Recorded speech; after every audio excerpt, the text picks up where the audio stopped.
अस्सलाम वालेकुम dear student. आज हमने 10th क्लास की जो केमिस्ट्री की नई बुक है इसका चैप्टर नंबर 14 फे state of matter and phase changes का लेक्चर नंबर 2 को आज हम डिस्कस कर रहे हैं। हमारा जो टॉपिक है वो है हीटिंग एंड कूलिंग कर्व्स। तो फाइनल एग्जाम के अंदर ये लॉन्ग क्वेश्चंस के तौर पर आएगा। Right A note on heating and cooling curves. तो आपने ये सारा लिखना होगा। वेरी इंटरेस्टिंग टॉपिक है, बहुत मजा आने वाला है। इस टॉपिक के अंदर शॉर्ट और एमसीक्यूज भी आएंगे, वो कैसे बनेंगे वो इस डिस्कशन के दौरान मैं आपको बताता रहूंगा। सबसे पहली बात है हीटिंग एंड कूलिंग कर्व्स किस चीज की आप करना चाहते हैं। तो बेटा इस टॉपिक का जो मेन पॉइंट है वो है फेज चेंजेस मटेरियल, जिसे आप कहेंगे PCM, phase change material. Phase किसे कहते हैं कि अपनी शक्ल को चेंज कर लेना, मतलब वो सॉलिड है, सॉलिड के बाद वो लिक्विड में चेंज होगा तो इसे फेज चेंज कहेंगे। वो मटेरियल वो कोई भी चीज है। अब इसमें करना क्या है बेटा, अगर आपके पास कुछ सॉलिड है मतलब आइस है, उसको लिक्विड में कन्वर्ट करना चाहते हैं तो क्या करेंगे। बच्चा बच्चा जानता है कि इसका या तो आपने टेम्परेचर चेंज करेंगे या प्रेशर को। हमारा ये जो टॉपिक है ये ज्यादातर टेम्परेचर के ऊपर डिपेंड कर रहा है। तो सॉलिड को लेके किसी बर्तन में रखेंगे, बर्फ को गर्म करेंगे तो एक खास टेम्परेचर 0 डिग्री सेंटीग्रेड पर पहुंचने के बाद that ice can be change into liquid. आप जानते हैं इस लिक्विड को मुसलसल गर्म करते जाएंगे, जब इसका टेम्परेचर 100 डिग्री सेंटीग्रेड पे पहुंच जाएगा तो ये गैस में तब्दील होना शुरू हो जाएगा। इसे हम कहते हैं फेज चेंज मटेरियल, कि इसने अपनी शक्लें चेंज कर ली हैं टेम्परेचर के साथ। तो यही चीज आपने डिस्कस करनी है, लेकिन यहाँ पे आपने इसे ग्राफिकल मेथड के जरिए बताना है। ग्राफ बना के आप इस चीज को जाहिर करेंगे। अब हमारा सवाल क्या है वो यही है कि inter conversion of physical states, इनको अपने फिजिकल स्टेट्स कहते हैं, can be understood with the help of graph. ये ग्राफ की मदद से भी आप समझ सकते हैं। ये ग्राफ आप किसके दरमियान में ड्रा करेंगे, temperature and internal energy. Temperature बेटा आपने वाई एक्सिस के अलॉन्ग लेने हैं, वाई एक्सिस के साथ जो चीज ले रहे हैं टेम्परेचर ले रहे हैं। यहाँ पे जो टेम्परेचर आप ले रहे हैं वो डिग्री सेंटीग्रेड के अंदर ले रहे हैं, केल्विन और फारेनहाइट में भी ले सकते हैं, लेकिन ये डिग्री सेंटीग्रेड के अंदर आपने लिया होगा। और अलॉन्ग एक्स एक्सिस जिस चीज को आपने लिया है वो इंटरनल एनर्जी है। इंटरनल एनर्जी क्या होगी कि वो बर्तन के अंदर आपने उसको मटेरियल को रखा हुआ है और जो आप उसको हीट दे रहे हैं वो जो हीट होगी वो उसका टेम्परेचर बेटा बढ़ा रही है। इसको आपने इंटरनल एनर्जी कहेंगे कि हम इसका टेम्परेचर बढ़ा रहे हैं, ये इंटरनल एनर्जी होगी। और व्हाट आर हीटिंग कर्व्स, तो जब आप इस सॉलिड को लेके गर्म करेंगे, इसका टेम्परेचर बढ़ाएंगे तो आपको मुख्तलिफ किस्म की कर्व्स मिलेंगी। इन कर्व्स को आपने हीटिंग कर्व्स कहते हैं। इसकी डेफिनेशन देख लें, ग्राफिकल रिप्रेजेंटेशन, एक ग्राफ के जरिए किसी चीज को जाहिर करना, that show the relationship between temperature and internal energy. Temperature और इंटरनल एनर्जी के दरमियान में आपने ग्राफ को बना लिया है। और heat added as a substance, उस सब्सटेंस के अंदर जो आप हीट ऐड कर रहे हैं तो क्या होगा भाई, होगा क्या, अगर वो सॉलिड है लिक्विड में जाएगा, लिक्विड है तो गैस में। तो it shows how a substance transition, transition में कैसे वो चेंज हो जाएगी। Transition from a solid to liquid and then to gas. पहले वो सॉलिड होगा, फिर वो लिक्विड में तब्दील होगा, फिर वो बच्चों किस में चला जाएगा, गैस के अंदर चला जाएगा। तो इसी चीज को हमने यहाँ पे ग्राफिकल मेथड के जरिए जो है वो बना के दिखाना है। अब आपने याद रखना है कि यहाँ पे जो इन्फ्लुएंसर्स फैक्टर्स हैं, वो फैक्टर जो इसके ऊपर ज्यादा असरअंदाज हो रहे होते हैं वो सिर्फ दो फैक्टर्स हैं। सबसे ज्यादा किस चीज ने यहाँ पे असर करना है वो टेम्परेचर होगा, क्योंकि आपने सॉलिड को लिक्विड में अगर कन्वर्ट करना चाहते हैं तो उसके अंदर हीट दे, उसका टेम्परेचर बढ़ाएं। और दूसरा बाज़ औक़ात ये फैक्टर भी इसके ऊपर असरअंदाज होता है, वो प्रेशर होगा। तो आपके पास एमसीक्यूज भी आ सकता है, सॉलिड को लिक्विड में अगर कन्वर्ट करेंगे तो कौन सा फैक्टर्स जो होता है वो ज्यादा असरअंदाज होगा। तो टेम्परेचर और प्रेशर ये दोनों होते हैं। चलें, अब फॉर एग्जांपल ये बेटा सॉलिड पड़ा हुआ है, मैं इसे हीट करना शुरू करता हूं। तो ये वो सॉलिड था, ये बर्फ है, ये आइस है, ये पॉइंट ए है। अब इस वक्त ये जो आइस पड़ी हुई है यहाँ पे, इसका टेम्परेचर 0 डिग्री सेंटीग्रेड से कम है। 0 से कम से मुराद यह है कि ये -5 डिग्री सेंटीग्रेड है, -4 डिग्री सेंटीग्रेड है, कुछ भी है, 0 से कम है। अब मैंने क्या किया, इसको हीट करना शुरू कर देता हूँ। जैसे जैसे मैं इसे हीट दूंगा, इसके अंदर हीट जाएगी, इसकी इंटरनल एनर्जी बढ़ेगी तो इसका टेम्परेचर भी बढ़ेगा। टेम्परेचर बढ़ते बढ़ते ये पॉइंट बी पे आ गया। अब पॉइंट बी पे इसने मेल्ट होना शुरू कर देते हैं। अब पॉइंट ए से बी तक इसके साथ क्या हुआ, ए से बी तक बेटा इसके साथ क्या हुआ, हमने इसे हीट दी। जब आप इसे हीट देते हैं तो ये हीट क्या कर रही है, ये हीट आप इसको देंगे तो ये इसकी काइनेटिक एनर्जी को इंक्रीज करेगी, यानी इसके मॉलिक्यूल्स के अंदर जो काइनेटिक एनर्जी है, इनके मॉलिक्यूल का जो थरथराना है वो इंक्रीज हो जाएगा। जब काइनेटिक एनर्जी इंक्रीज होगी तो क्या होगा, इसका टेम्परेचर भी इंक्रीज हो जाएगा, यानी टेम्परेचर जो है वो बढ़ना शुरू हो जाएगा। काइनेटिक एनर्जी और टेम्परेचर एक दूसरे के डायरेक्टली प्रोपोर्शनल है। अगर काइनेटिक एनर्जी बढ़ेगी तो टेम्परेचर भी बढ़ेगा, अगर काइनेटिक एनर्जी कम होगी तो टेम्परेचर भी कम होगा। लेकिन यहाँ पे जाते हुए इसका टेम्परेचर -5 फॉर एग्जाम्पल था, तो -4 होगा, -3 होगा, फिर यहाँ पे ये 0 हो जाता है। लेकिन no change in phase, no change in phase, no change in phase, इसके फेज के अंदर कोई तब्दीली नहीं आ रही। फेज से क्या मुराद है, मतलब ये सारे का सारा सॉलिड ही है, ये सॉलिड फॉर्म के अंदर ही पाया जा रहा है। ए टू बी, यानी ये आइस की आइस ही है, अभी ये लिक्विड में तब्दील नहीं हुई। जब ए से बी तक आप जा रहे हैं, आपने इसे हीट किया, तो it can be present in A solid state, ये सॉलिड स्टेट में ही रहा। तो इस हीट ने किया क्या, इस हीट ने बेटा दो काम किए हैं। इस हीट ने एक काम तो ये किया कि इसका टेम्परेचर यानी काइनेटिक एनर्जी बढ़ाई, काइनेटिक एनर्जी बढ़ने से इसका टेम्परेचर बढ़ा। और क्या किया कि इनके मॉलिक्यूल्स के अंदर जो फोर्स ऑफ अट्रैक्शन थी, जो इसके अंदर बेटा ये जो force of attraction, force of attraction से मुराद है ये जो मॉलिक्यूल्स आपस में जुड़े हुए थे, इनकी इस फोर्स ऑफ अट्रैक्शन को तोड़ा और इनके अंदर ये जो फोर्स ऑफ अट्रैक्शन है वो थोड़ी वीक हो गई। तो इस हीट ने ये काम किया। अब हम पहुंच जाते हैं पॉइंट बी के ऊपर। जब ये पॉइंट बी के ऊपर पहुंच जाता है तो अब इसका टेम्परेचर यहाँ पे 0 डिग्री सेंटीग्रेड हो गया, और 0 डिग्री सेंटीग्रेड जो होगा वो अब इस आइस को या इस सॉलिड को, अब फॉर एग्जांपल वो आइस है तो इसको पिघलना होगा। अब ये हमारे पास बी से सी तक आपको एक लाइन मिलेगी, बी से सी तक। ये लाइन जो होगी ये इस तरीके से आपके पास मिलेगी, इसे हम कहते हैं हॉरिजॉन्टल रोज, कि ये आपके पास हॉरिजॉन्टल रोज है, या इस चीज को बेटा आप कहते हैं ये फ्लैट लाइन है बी से सी तक। अब हम लाइन बी टू सी तक जा रहे हैं। व्हाट इज ये जो लाइन है ये हमें क्या मैसेज दे रही है बी से सी तक, तो आप कहते हैं ये जो लाइन होगी ये मेल्टिंग पॉइंट है, क्योंकि पॉइंट बी के ऊपर इस सॉलिड का अगर वो आइस है तो वो 0 डिग्री सेंटीग्रेड पे पहुंच चुकी है, और 0 डिग्री सेंटीग्रेड क्या होता है, वो इसका मेल्टिंग पॉइंट होगा, मतलब उस सॉलिड को अब पिघलना होगा, मेल्टिंग पॉइंट हो जाता है। अब ये सारी की सारी बर्फ जो होती है वो जो है वो पिघलना शुरू हो जाएगी। तो फिर और क्या होगा, ये जो आप उसे हीट दे रहे हैं ये हीट उसकी काइनेटिक एनर्जी को नहीं बढ़ा रही, kinetic energy does not increase. जब काइनेटिक एनर्जी इंक्रीज नहीं होती तो इसका टेम्परेचर भी इंक्रीज नहीं होगा, तो यहाँ पे टेम्परेचर कांस्टेंट रहेगा। टेम्परेचर जो होता है वो बेटा हमारे पास क्या रहेगा, कांस्टेंट। कब तक कांस्टेंट रहेगा, जब तक ये सारे का सारा सॉलिड लिक्विड में तब्दील नहीं हो जाता तब तक इसका टेम्परेचर नहीं बढ़ेगा। यानी इस लाइन में बी से सी तक टेम्परेचर नहीं बढ़ेगा। अगर टेम्परेचर नहीं बढ़ रहा, आप तो इसे मुसलसल हीट दे रहे हैं, तो क्या हो रहा है यहाँ पे फेज चेंज हो रहा है, फेज चेंज। फेज चेंज से क्या मुराद है, पहले बच्चों वो हमारे पास सॉलिड था, अब वो किधर जा रहा है, वो लिक्विड में तब्दील हो रहा है, इसलिए इसके अंदर ये फेज चेंज हो रही है।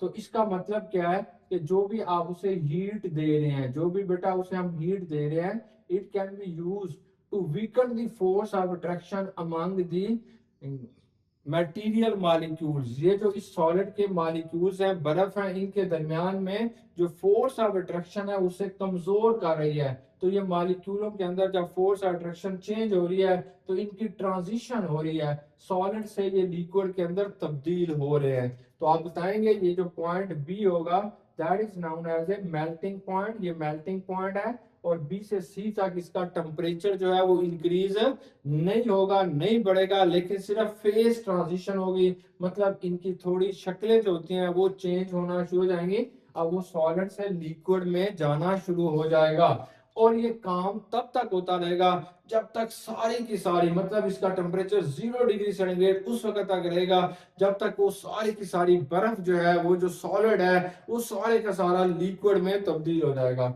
जब ये बच्चे लिक्विड में तब्दील हो जाएगा फिर क्या करेंगे, इसे हम फिर दोबारा हीट देना शुरू कर देंगे, फिर दोबारा हीट देंगे तो ये पॉइंट सी से डी तक आ जाएगा, सी से डी तक। तो ये जो लाइन आती है, इस लाइन को आप कहते हैं फ्लैट लाइन। तो फ्लैट लाइन के अंदर टेम्परेचर कांस्टेंट रहता है, या इसी चीज को बेटा आपने हॉरिजॉन्टल लाइन भी कहते हैं, यहाँ पे टेम्परेचर कांस्टेंट रहेगा।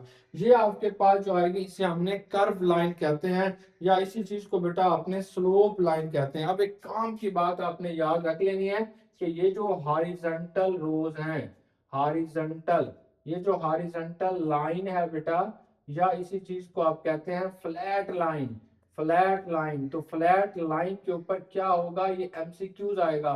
तो आप कहेंगे टेम्परेचर रिमेन कांस्टेंट। ये जो टेम्परेचर होता है वो चेंज नहीं होगा, टेम्परेचर जो होगा वो हमेशा यहाँ पे कांस्टेंट रहेगा।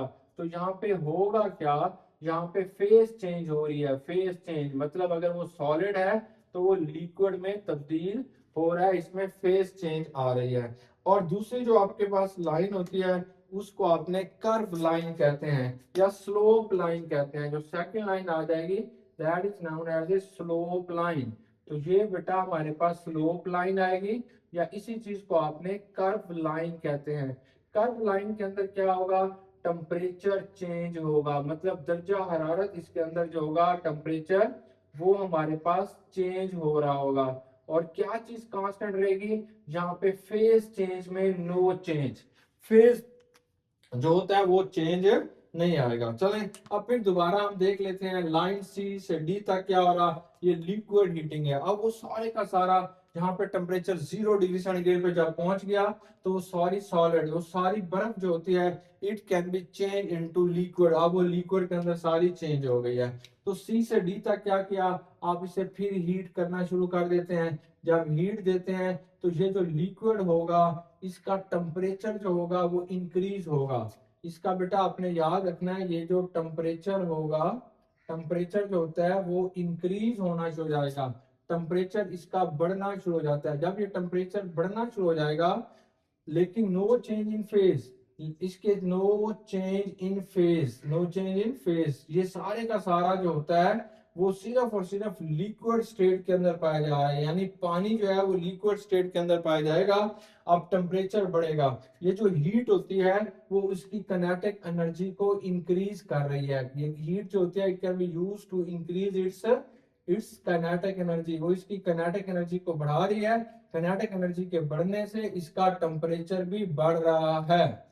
अब ये पॉइंट डी पे पहुंच जाता है, और फॉर एग्जांपल यहाँ पे टेम्परेचर 0 था, ये फिर 10 हुआ, 20 हुआ, 30 हुआ, 40 हुआ। जब ये पॉइंट डी पे पहुंच जाता है तो that is a 100 degree centigrade. ये पॉइंट डी के ऊपर जो टेम्परेचर होगा वो बेटा 100 डिग्री सेंटीग्रेड होता है। 100 डिग्री सेंटीग्रेड के ऊपर पहुंच जाएगा ये। अब इस लिक्विड ने बॉयल करना शुरू कर देना है, और ये पॉइंट डी से ई तक जाएगा। ये पॉइंट डी से बेटा ई तक, यहाँ तक चला जाएगा।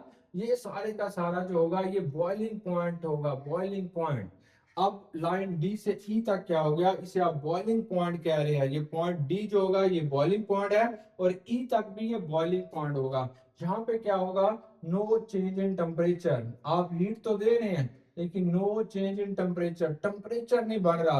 अब आप जितनी भी उसे हीट दे रहे हैं, अब वो लिक्विड का जो टेम्परेचर है, फॉर एग्जाम्पल वो पानी ही है, उसका टेम्परेचर आपको ये 100 डिग्री सेंटीग्रेड दिखा रहा है। 100 डिग्री सेंटीग्रेड के ऊपर ये टेम्परेचर जो है वो नहीं बढ़ता जा रहा है। ये अमल कब तक होगा, ये बेटा अमल तब तक होता रहेगा जब तक ये सारे का सारा लिक्विड, ये जो लिक्विड यहाँ पे मौजूद है, whole liquid can be changed into vapor, जब तक ये सारे का सारा लिक्विड वेपर्स के अंदर तब्दील नहीं हो जाता तब तक इसका टेम्परेचर जो है वो इंक्रीज नहीं होगा। तो हीट क्या कर रही है, तो यहाँ पे जो हीट होती है, ये हीट जो होती है वो इन मॉलिक्यूल्स के अंदर मौजूद जो इंटर मॉलिक्यूलर फोर्सेस है, इनके दरमियान में मौजूद जो इंटर मॉलिक्यूलर फोर्सेस है वो इस फोर्सेस को कमजोर कर रही है, इंटर मॉलिक्यूलर फोर्सेस को तोड़ रही है, ब्रेकअप कर रही है, इनका ब्रेकअप कर रही है ताकि इनको तोड़ सके। तो ये मॉलिक्यूल्स बेटा टूट रही है, इनके दरमियान में फोर्सेस, इसके टूटने से ये मॉलिक्यूल चेंज हो रहे हैं और they can be change into gaseous state. तो ये गैसियस स्टेट के अंदर जा रहे हैं। अब आपने क्या किया, इस पॉइंट ई पे पहुंचने के बाद जब ये सारे का सारा जो लिक्विड है it can be change into gas, फिर आपने इसे चेंज करना शुरू कर दिया, इसे हीट करना शुरू कर दिया। अब ये पॉइंट एफ तक पहुंच जाता है। जब बेटा आपने लाइन ई टू एफ फिर दोबारा ये आपको बता रही है कि अब इसका टेम्परेचर जो है वो इंक्रीज हो रहा है, टेम्परेचर इसका क्या हो रहा है, इंक्रीज हो रहा है। अब क्योंकि ये सारी की सारी जो है वो गैस है, गैस, आप उसे हीट तो मुसलसल कर रहे हैं, लेकिन अब ई से एफ तक जो आपका थर्मामीटर है वो बता रहा है कि इसका टेम्परेचर बढ़ता जा रहा है, टेम्परेचर इंक्रीज हो रहा है, क्योंकि आप उसे मुसलसल हीट कर रहे हैं। अब उसकी फेज जो होती है वो चेंज हो चुकी है। तो आपके पास यहाँ से जो एमसीक्यूज आएगा कि ये जो हॉरिजॉन्टल रोज होते हैं इसके ऊपर टेम्परेचर कांस्टेंट कहाँ कहाँ रहता है, तो आप कहेंगे टेम्परेचर मेल्टिंग पॉइंट और बॉइलिंग पॉइंट के दरम्यान में टेम्परेचर इंक्रीज नहीं होता, क्या होता है, फेज चेंज होती है। जबकि ए और बी, सी और डी, ई और एफ, इन तीन कर्व्स के दरमियान में जो होता है वो टेम्परेचर इंक्रीज हो रहा होता है, लेकिन no change in phase, phase के अंदर कोई भी तब्दीली नहीं आ रही होती। तो ये बेटा हमारे पास ना हीटिंग कर्व्स थे जिसे आपने डिस्कस कर लिया। अब हम जिस तरफ जा रहे हैं उसे हम कहते हैं कूलिंग कर्व्स, क्या होते हैं उस तरफ चलते हैं। हीटिंग कर्व्स को हमने बहुत अच्छे तरीके से एक्सप्लेन कर लिया और आपको समझ भी आ गई। अब हम कूलिंग कर्व्स की तरफ चलते हैं कि कूलिंग कर्व्स क्या होगी। तो बेटा वही वाली चीज हम दोबारा लेके आते हैं कि हमारे पास ये एक बीकर या एक सिलेंडर था, इसके अंदर ये सारी की सारा जो पानी है इसको आपने लिक्विड स्टेट से वेपर फेज के अंदर कन्वर्ट कर लिया। अब ये सारे का सारा वेपर है, सारे का सारा जो है ये बुखारात की शक्ल में है। तो अब आप इसका टेम्परेचर बढ़ाएंगे नहीं बल्कि टेम्परेचर डिक्रीज करेंगे। तो कूलिंग कर्व्स क्या होती हैं, ये ऐसी कर्व्स होती हैं which are reverse of heating curves, which are, पहले आप इसे बताएंगे कि रिवर्स ऑफ, ये आमतौर पर रिवर्स होती हैं, रिवर्स ऑफ हीटिंग कर्व्स, कि जो आपके पास हीटिंग कर्व्स मिल रही हैं, जो हीट करने पे हमें लाइनें मिल रही हैं, ये उस पे रिवर्स आएंगी, पीछे की तरफ आएंगे। इसके अंदर भी क्या करेंगे, ये भी एक ग्राफिकल रिप्रेजेंटेशन होगी, ग्राफिकल रिप्रेजेंटेशन होगी किसके दरम्यान में, टेम्परेचर एंड इंटरनल एनर्जी के दरम्यान में एक ग्राफिकल रिप्रेजेंटेशन होगी।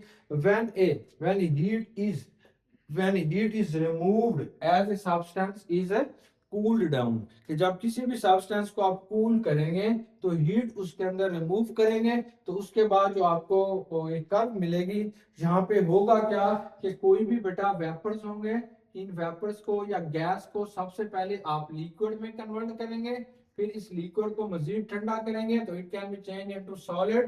तो इस तरीके से जो आपको कर्व मिलते हैं that is known as a cooling curves, तो आपने इसे कूलिंग कर्व्स का नाम देते हैं। तो अब हम इसे शुरू करते हैं। तो हमारी वो गैस बेटा यहाँ पे पहुंच चुकी थी, यहाँ पे इसका टेम्परेचर जो है वो 100 से ऊपर हो चुका है, मतलब अब वो जो गैस थी वो आपके पास 100 डिग्री सेंटीग्रेड से उसका टेम्परेचर बढ़ चुका है।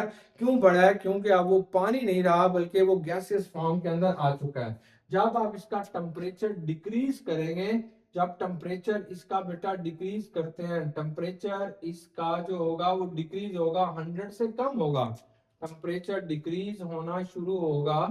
जब टेम्परेचर डिक्रीज होना शुरू हो जाएगा तो फिर क्या होगा, जब इसका टेम्परेचर कम होते होते यहाँ पे पहुंच जाएगा, यानी इसका टेम्परेचर पहले 100 से ज्यादा था, जब 100 डिग्री सेंटीग्रेड पे इसका टेम्परेचर पहुंच जाएगा then vapours can be change into liquid. ये जो वेपर्स होते हैं can be change into liquid, can be change into liquids. तो इन वेपर्स को आपने जिस चीज के अंदर तब्दील करना है वो लिक्विड में तब्दील होना शुरू हो जाएंगे। That process is called condensation. इस अमल को आपने कंडेंसेशन कहते हैं। तो आपके पास शॉर्ट क्वेश्चन आ सकता है, व्हाट इज कंडेंसेशन, तो आप कहेंगे conversion of a liquid into vapours, into conversion of a vapors into liquid, sorry, conversion of a vapors into liquid is known as a condensation. तो इसे कंडेंसेशन कहते हैं। तो जब यहाँ पे आप इसे टेम्परेचर कम कर रहे हैं तो ये टेम्परेचर कम होता जा रहा है, लेकिन जब ये पॉइंट ई पे पहुंच जाएगा तब बेटा इसका टेम्परेचर जो होगा वो कांस्टेंट हो जाएगा, टेम्परेचर बिकम कांस्टेंट, टेम्परेचर इसने कांस्टेंट हो जाना है। अब हम रिवर्स आ रहे हैं, यहाँ पे आने के बाद टेम्परेचर यहाँ पे कांस्टेंट हो जाएगा और ये टेम्परेचर कितना हो जाएगा, ये 100 डिग्री सेंटीग्रेड इसका टेम्परेचर होगा। और ये कब तक, और ये टेम्परेचर है कौन सा, अगर कोई और लिक्विड है तो ये वही टेम्परेचर है जो इसका बॉइलिंग पॉइंट पे है, यानी बॉइलिंग पॉइंट वाला जो टेम्परेचर होगा ये वो वाला आ जाएगा जब। और ये टेम्परेचर तब तक कांस्टेंट रहेगा जब तक ये सारे के सारे वेपर जो होते हैं can be change into liquid, यानी फेज चेंज होगी, यहाँ पे फेज चेंज होगी जब ये सारे का सारा वेपर जो होते हैं लिक्विड के अंदर तब्दील हो जाएंगे, सारी गैस लिक्विड के अंदर तब्दील हो जाएगी, तब तक टेम्परेचर कांस्टेंट रहेगा। फिर आपने क्या कहा, फिर आपने इसे मजीद ठंडा करना शुरू कर देते हैं। फिर जब मजीद इसे ठंडा करना शुरू कर देंगे, नाउ इस टेम्परेचर इज डिक्रीजेस, इसका टेम्परेचर डिक्रीज हो रहा है लेकिन कोई भी इसकी फेज चेंज के अंदर कोई भी तब्दीली नहीं आ रही। जब इसका सी पॉइंट पे पहुंचेगा, पॉइंट सी क्या होगा, ये इसका फ्रीजिंग पॉइंट है, ये फ्रीजिंग पॉइंट है कितना है, अगर वो पानी है तो उसका 0 डिग्री सेंटीग्रेड होगा। जब ये 0 डिग्री सेंटीग्रेड पर पहुंच जाएगा, now it liquid can be change into solid. अब ये जो लिक्विड होगा इसने किस चीज के अंदर चेंज होना शुरू कर देंगे, सॉलिड के अंदर चेंज होना शुरू हो जाएगा। और यहाँ पे टेम्परेचर कौन सा होगा, जो उसका मेल्टिंग पॉइंट था, जो भी उस लिक्विड का मेल्ट, उस सॉलिड का मेल्टिंग पॉइंट था, अब ये उस लिक्विड का बेटा फ्रीजिंग पॉइंट बन जाएगा। यानी फ्रीजिंग पॉइंट और मेल्टिंग पॉइंट में सेम टेम्परेचर होगा। मेल्टिंग पॉइंट क्या होता है, किसी सॉलिड को लिक्विड में कन्वर्ट करना, इसे मेल्टिंग पॉइंट कहते हैं। किसी लिक्विड को सॉलिड में तब्दील करना, इसे फ्रीजिंग पॉइंट कहते हैं। दोनों का टेम्परेचर सेम हो जाएगा और ये टेम्परेचर उस वक्त तक सेम रहेगा जब तक ये सारे का सारा लिक्विड जो है वो सॉलिड में तब्दील नहीं होता। तो यहाँ पे इस अमल को आपने फ्रीजिंग पॉइंट कहेंगे। यहाँ पे क्या काम हो रहा है, नो चेंज इन टेम्परेचर, कोई भी चेंज नहीं हो रही किसके अंदर, टेम्परेचर के अंदर, no change in temperature, temperature के अंदर तब्दीली नहीं आ रही। तो क्या तब्दीली आ रही है, फेज चेंज हो रहा है, फेज यानी उसकी शक्ल चेंज हो रही है। फेज चेंज के अंदर क्या चेंज हो रहा है, ये लिक्विड से बच्चों सॉलिड की तरफ जा रहा है, लिक्विड था it can be converted into solid, ये सॉलिड के अंदर कन्वर्ट हो रहा है। अब यहाँ पे जो आपने एग्जांपल ली है वो सारी की सारी, फॉर एग्जांपल वैसे तो हमारे पास फेज चेंज मटेरियल सब चीजें हैं, जिसको भी आप गर्म करेंगे उसका मेल्टिंग पॉइंट होगा, कहीं पे बॉइलिंग पॉइंट होगा। लेकिन यहाँ पे आपने वेरी सिंपल एग्जांपल पानी की फॉर एग्जांपल को आपने डिस्कस किया है। पानी का जो आपके पास जो है, अगर ये आइस की फॉर्म में है, आइस की फॉर्म में है तो आइस का जो मेल्टिंग पॉइंट होता है वो आपके पास 0 डिग्री सेंटीग्रेड होगा। और अगर आपके पास ये पानी बन जाएगा, इसका जो बॉइलिंग पॉइंट होगा वो हमारे पास क्या होता है, 100 डिग्री सेंटीग्रेड होगा। तो आपने ये ग्राफ 0 और 100 डिग्री सेंटीग्रेड के दरमियान में ड्रा किया और इनको आपने हीटिंग एंड कूलिंग कर्व्स कहते हैं। तो एमसीक्यूज आपके पास यही आएगा कि पॉइंट डी और ई के दरमियान में क्या चीज चेंज होती है। तो आप कहेंगे, ये आपको ऐसे ग्राफ बना के भी पूछ सकता है, तो आप कहेंगे सिर्फ इसका फेज चेंज होगा, टेम्परेचर इसका कांस्टेंट रहेगा। ये दो तीन बातें हैं। यहाँ पे जो फैक्टर आपने इस्तेमाल किया है वो है टेम्परेचर। टेम्परेचर को कम या ज्यादा हम करते जा रहे हैं तो उनकी जो चेंज आ रही है, फेज चेंज हो रहा है, वो आपने यहाँ पे सारा देख लिया। तो यही बेटा इसके एमसीक्यूज और शॉर्ट आएंगे। अब यहाँ पे ना इंटरेस्टिंग इंफॉर्मेशन है पीसीएम के बारे में, आपने याद कर लेना है। सिंपल क्वेश्चन भी आ सकता है, व्हाट इज पीसीएम। पीसीएम क्या होते हैं, इसे आपने फेज चेंज मटेरियल कहते हैं। फेज चेंज मटेरियल कॉमनली कहाँ पे यूज कर रहे हैं, बिल्डिंग के अंदर यूज कर रहे हैं, बिल्डिंग के अंदर। ऐसे इलाके जहां पे बेटा बिल्डिंग्स के अंदर, ऐसी जगह जहां पे शदीद गर्मियां होती हैं, तो आपने भी अक्सर सुना होगा इश्तिहारात, एडवर्टाइजमेंट आ रही होती है कि अपने घरों की छतों को ठंडा कीजिए। तो वो आपकी घर की जो छत होती है उसके ऊपर फेज चेंज मटेरियल लगा देते हैं। मतलब ये जो फेज चेंज मटेरियल होगा ये पूरी छत के ऊपर लगा दिया जाता है। तो ये सॉलिड फॉर्म के अंदर होगा, सॉलिड फॉर्म के अंदर। जब इसका क्या होगा, सॉलिड फॉर्म के अंदर होगा, जैसे ही सूरज की रोशनी तेज होगी, तपश ज्यादा होगी, तो ये रोशनी इसके ऊपर आके पड़ेगी, तो ये सॉलिड जो होगा ये उस हीट को अब्सॉर्ब करेगा।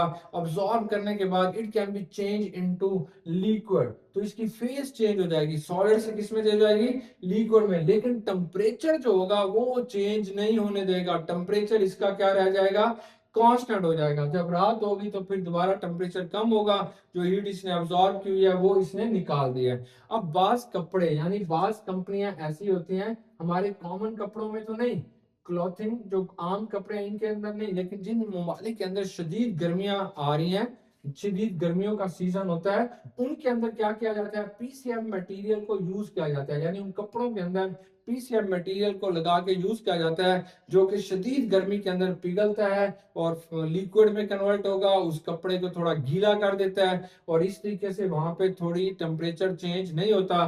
फिर जब उसे आप उतार देते हैं या टेम्परेचर कम होता है तो दोबारा वो सॉलिड में कन्वर्ट हो जाएगा। ये आपने इंटरेस्टिंग इंफॉर्मेशन है, तो आपके पास शॉर्ट क्वेश्चन आ सकता है। लेकिन आप याद रखिएगा, जो हम पाकिस्तान के अंदर या अपने इलाकों के अंदर जो कपड़े पहनते हैं, इनके अंदर पीसीएम मटेरियल अभी यूज नहीं हो रहा। क्विक चेक, बहुत मजे का क्विक चेक है 4.2। ये शॉर्ट क्वेश्चन है, आपके फाइनल एग्जाम के अंदर जरूर आएगा, इसे याद करना है।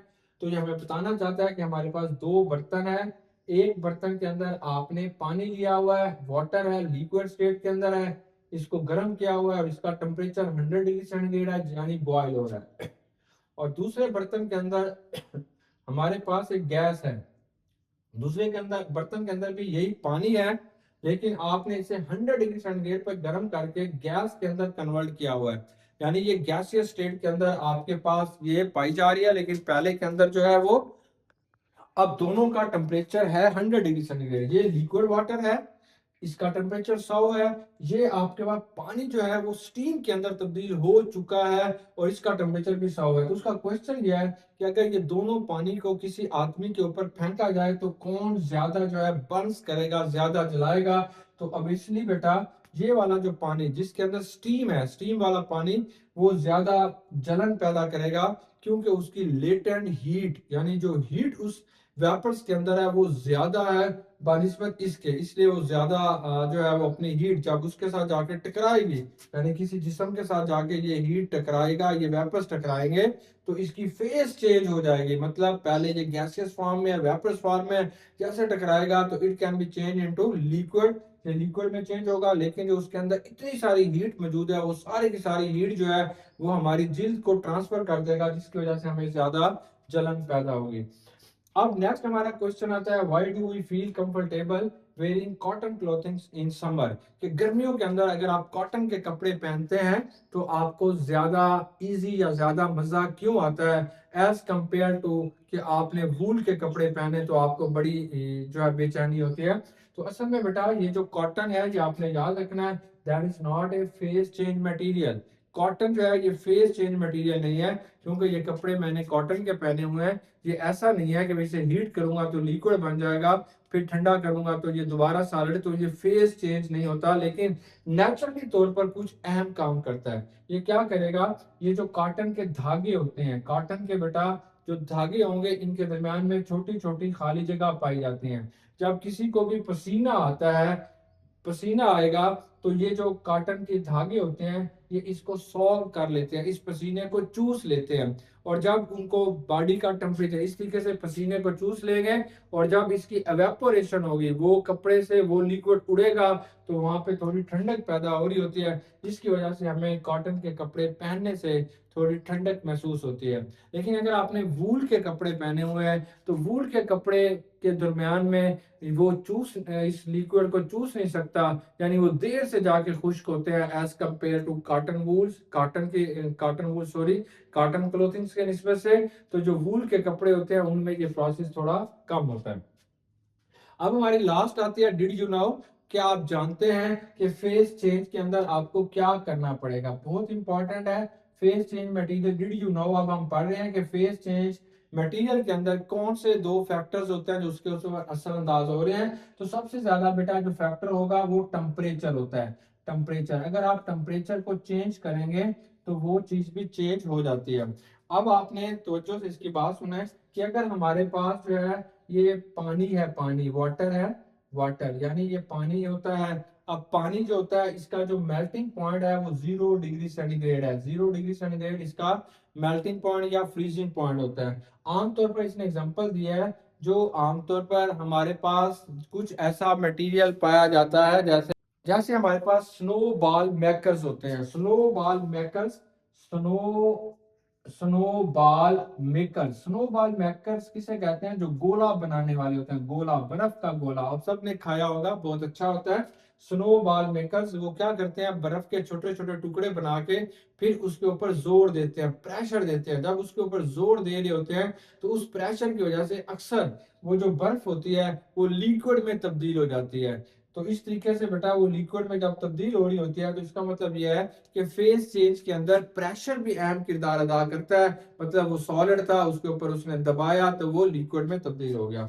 अब दूसरी जो इसने हमें एग्जांपल दी है वो है अमोनिया की। अमोनिया की NH3 की, अमोनिया की। ये जो अमोनिया होती है ये बच्चों एक गैस होती है। अब इस गैस को आप कन्वर्ट करना चाहते हैं लिक्विड के अंदर, यानी अमोनिया को आपने गैसियस फॉर्म से लिक्विड के अंदर कन्वर्ट करेंगे तो इस अमल को आप कहते हैं लिक्विफेक्शन। कि ये लिक्विड से, तो सॉरी, ये गैस से लिक्विड में कन्वर्ट हो रही है तो ये लिक्विफेक्शन है या कंडेंसेशन है, लिक्विफेक्शन। तो आमतौर पर अगर एटमॉस्फेरिक प्रेशर, आम प्रेशर के ऊपर 1 atm आम प्रेशर के ऊपर लेंगे तो इसका जो टेम्परेचर है वो -33 या 34 डिग्री सेंटीग्रेड आपने इसका टेम्परेचर लेना है। इतना कम टेम्परेचर आप लेंगे तो आम प्रेशर के ऊपर इस गैस को आप लिक्विड में कन्वर्ट कर सकते हैं। अगर बेटा आप कहते हैं कि नहीं, हमने अमोनिया गैस को लिक्विड में कन्वर्ट करना है, तो बेशक आप 25 डिग्री सेंटीग्रेड रूम टेम्परेचर के ऊपर अमोनिया को लें और इसके ऊपर जो प्रेशर होगा वो आपने 1 मेगा पास्कल आप इसके ऊपर प्रेशर डालेंगे। Now ammonia can be change into liquid. इसका मतलब ये हुआ कि फेज चेंज के अंदर सिर्फ टेम्परेचर जो है वो अहम किरदार अदा नहीं करता, बास केसेस के अंदर टेम्परेचर भी, सॉरी, अहम किरदार सिर्फ टेम्परेचर अदा नहीं करता बल्कि बास केसेस के अंदर आप प्रेशर को यूज करके भी उसकी फेज को चेंज कर सकते हैं। हमारी सारी बात या सारी डिस्कशन यही है कि एक सॉलिड को लिक्विड में कन्वर्ट करने के लिए आप उसका टेम्परेचर जो है वो कम ज्यादा करते हैं तो ये फेज चेंजेस आना शुरू हो जाते हैं। तो बेटा ये आपके पास ये MCQs आएगा, लिक्विफेक्शन क्या होता है, या आपसे पूछेगा अगर 1 atm पे आपके पास अमोनिया है तो किस डिग्री सेंटीग्रेड पे आप इसको लिक्विड में कन्वर्ट कर सकते हैं। अगर 25 डिग्री सेंटीग्रेड आपके पास टेम्परेचर है तो किस प्रेशर के ऊपर आप जो है वो अमोनिया को लिक्विड में कन्वर्ट कर सकते हैं। डियर स्टूडेंट, उम्मीद है कि आज की डिस्कशन आपको अच्छे तरीके से समझ आ गई होगी। बेस्ट विषय, गुड लक, अल्लाह हाफिज।